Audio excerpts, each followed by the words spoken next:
Hello, hello, hello. So I want to start this event off just by thanking you for viewing this event.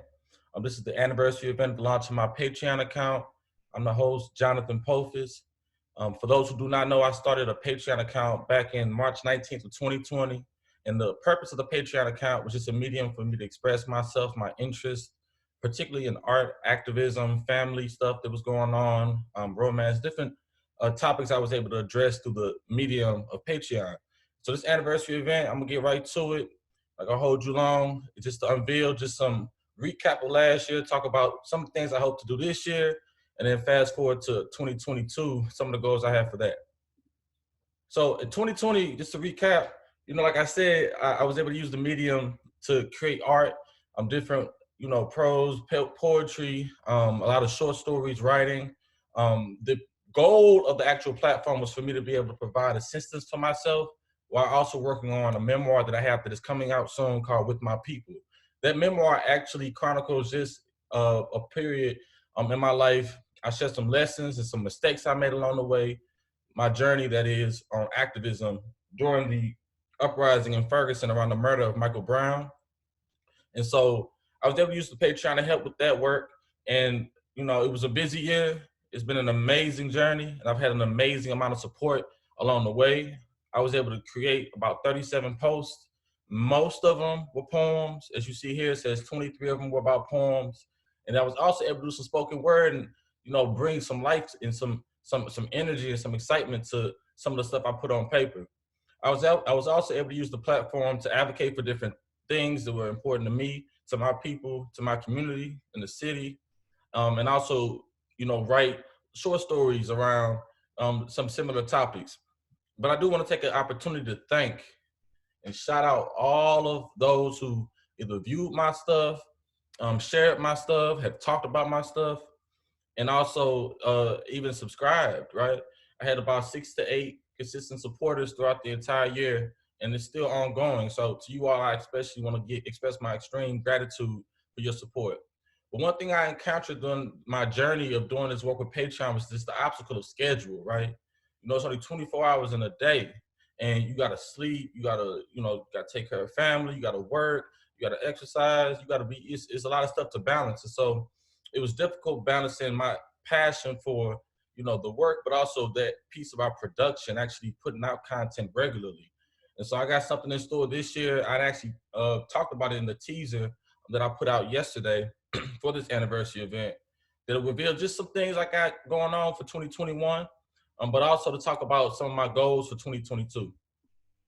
So Learn Zawadi is, and I didn't do the drum roll, but Learn Zawadi is essentially a platform that would allow the audience to engage with Black history, engage with Black studies in a way that is accessible, right? As you see here, it says fun, factual, it says fun, and it says functional.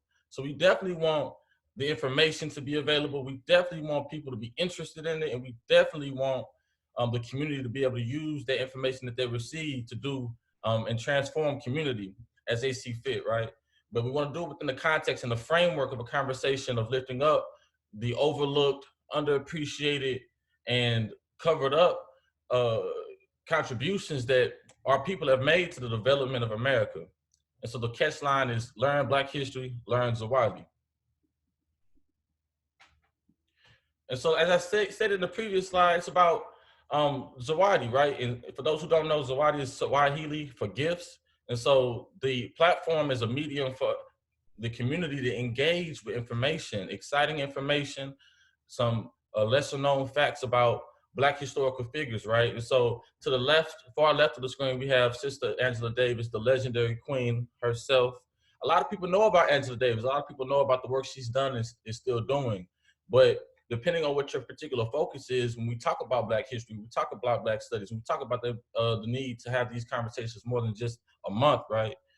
Figures like Angela Davis, Martin Luther King, Malcolm X are often the ones that are at the fore of everybody's mind. But depending on what your particular focus is with the studies, if you are, for example, not really engaged in the world of Black art, you might not know about the sister to the right of Angela Davis, whose name is Faith Ringgold, right? And so a platform like this is to help raise awareness about these different fields that Black people have been involved and have been innovators and icons in, such as Sister Faith Ringgold, who was active during the same period actually as Angela Davis and is still doing work. But even if you know about Faith, you know about Angela, you might not know about the brother to the right of Faith, Ringo, whose name is H. Rap Brown. And for those who don't know, H. Rap Brown, if you know anything about the 1960s movements, even going into the 70s around SNCC, the Student Nonviolent Coordinating Committee, H. Rap Brown was the chairman of one of those committees. That's the same committee that you may know a more familiar name in Stokely Carmichael. H. Rap Brown also was in leadership in that organization. And so this is about learning the gifts, right? The gifts that Black people have contributed to the American project, and being able to use that information to create change and transform community. And I'll talk about that a little bit more as the slides continue. So what's the problem? Like, why this? So as you all know, education is all over the place. It's really messed up. And we're too short for long conversation, right? Like, there's no need for us to have debates about it, forums about it, group meetings about it, meetings after the meetings about it. We know what it is and we know what time of day it is. We got to change some of this stuff, right? To the left, we got Abraham Lincoln, right? This is what is being funded in our schools, taught in our schools, right? This misinformation, right? We're taught that Abraham Lincoln freed the slaves, enslaved people. We're taught that Abraham Lincoln was like had abolitionist attitudes, had abolitionist thinking, that Abraham Lincoln was really a supporter of anti-slavery movement. But the reality is, and a lot of people know this, some don't, Abraham Lincoln once stated that if he could keep the Union together with slavery, he'd do it. He'd do that. That's what he said. Like that's what he believed in. He asked for that. That's what he wanted. And so that whole story is not being taught, right? We're not being taught about the sacrifices, the trauma, psychological and physical, that a lot of our ancestors had to go through to even force the nation to deal with the problem of enslaved people, right? The contradiction of being a nation for liberty and justice for all, yet when you go home from the from Congress, you like Thomas Jefferson, you got all these enslaved people contributing labor to your interests, your selfish interests, right? Now, to the right of Abraham Lincoln, we got none other than Christopher Columbus. You know where I'm headed with this. You see, Christopher Columbus, CC, discovered America, right? As if people weren't already here. That'd be like me walking into a gas station, right? And saying I discovered that gas station. The clerk looking at me like we should all be looking at Christopher Columbus. Like, you off the chain. Like, where you get that? Where you think that from? And so a project like this is about interrogating what's being funded in our schools, right? The fact that Black Studies isn't funded largely in local school districts across the nation, but I'm using this platform because I organize where I live in St. Louis, right? At St. Louis, young people, I didn't get exposed to Black Studies until I was 18 years old. So I went through the whole K through 12 system without exposure to the brilliance, the talent, the skills, and the contributions that our people have been made. And there's a quote by sociologists that kind of sums it all up, that speaks to what I'm talking about. He says, we're not teaching the forest, we're not even teaching the trees, we're teaching twig history. Aren't you tired? Ain't you tired?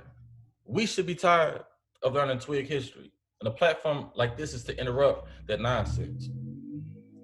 And so, case in point is McGraw-Hill and Dr. Ronnie, right? So this is a case, not like legally, but just for the purposes of this presentation. Down in Texas, this sister to the left is this beautiful family right here to the left. It's Dr. Ronnie, who's the mother of Brother Kobe. So Brother Kobe was at his school at Pearland High School in Texas. And, he, like a lot of high schoolers in his school district, they had to take required courses because, they don't require courses like Black Studies, I imagine, but they had to require some geography courses that he would eventually be tested on, right, evaluated on, and, Kobe was, in class, and he, all of a sudden, he remembered his home training, right? He remembered his home training. His mama said, we too short for long conversation. If a sucker get lucky, a player don't stand a chance. As Kobe remembered that when he came to school, he read this passage and said, all these suckers trying to get lucky.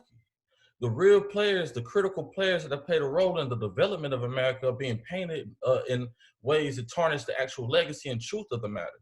And so read this passage right here. Kobe was told to read this passage. It said the Atlantic slave trade between the 1500s and the 1800s brought millions of workers. Let me read that again. Millions of workers from Africa to the southern United States to work on agricultural plantations. Kobe saw this and like took a picture of it, sent it to his mom. And he like, he's being comedic, but he said, yeah, mom, we were some hard workers, weren't we? And he's young, so he's processing this information, but his mom was outraged, as reasonably she should be, right? Because his mom understood, like we all do, that workers implies wages. It implies that you're paying. It implies that money is being spent in exchange for my labor. And we know that not to be the case when enslaved people. That was free labor, right? They weren't entitled to any compensation. And so Dr. Ronnie took to social media like a lot of us do, but instead of using social media to share a meme, Dr. Ronnie shared this picture, and expressed her outrage around what her son shared with her. And it got to the point that enough people in the nation, even the New York Times wrote about it, paid attention to her outrage. And McGraw-Hill had to make a change. They had to respond, right? They had to agree to do something about the misinformation that they were putting in their books that millions of schools across the nation pay money for and test our young people on. And the young people take this information from their schools and bring it into their communities, and it's passed down from generation to generation. Dr. Ronnie said, no, we're going to interrupt that. We're going to change that. And so shout out to Dr. Ronnie, shout out to Brother Kobe, moms and little bro for doing that. And I hope that a project like Learn Zawadi encourages more of that. And so what are the components of Learn Zawadi? So first, like I said earlier, we want stuff to be factual. We want the information to be out there. We want truth out there. And so that'll be done through pre-recorded webinars and presentations. But the information, hammering out information can be boring, right? You want to keep it interesting. You want to keep it funky. So part of the platform will be a fun component, where there'll be a Facebook group where folk can join in and chime in and learn with each other about about presentations that are put out, and just ask general questions about Black Studies. That'll be a Facebook group.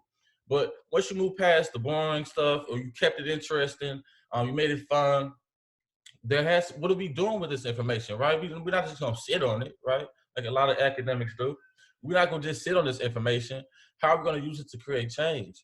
And so one way in which that's going to be done through this platform is by consulting and working with communities that are interested in writing letters to their elected officials, writing letters to these people who are supposed to be accountable to their constituents, writing letters to school districts, and the application of, similar interrogation and calling out of false information that is put in these textbooks and taught to young people around Black history, the history of American development. And so these three pillars, if you will, are going to support just the foundation or create the roof that is, protecting us from just the information that's being sprinkled down on us, and that is Learn Zawadi. And so to 2022 goals, that I definitely, at this point, want to have as many presentations out a month as possible, but I'm going to stick to just one a month. And so the whole year we get 12 presentations.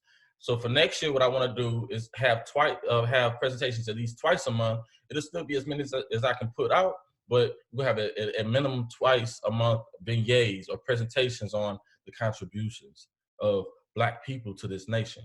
But also there'll be also an opportunity for monthly canvassing, right? So just like the Nation of Islam, they stand on the corner, you feel me, with the Bing pies and that literature.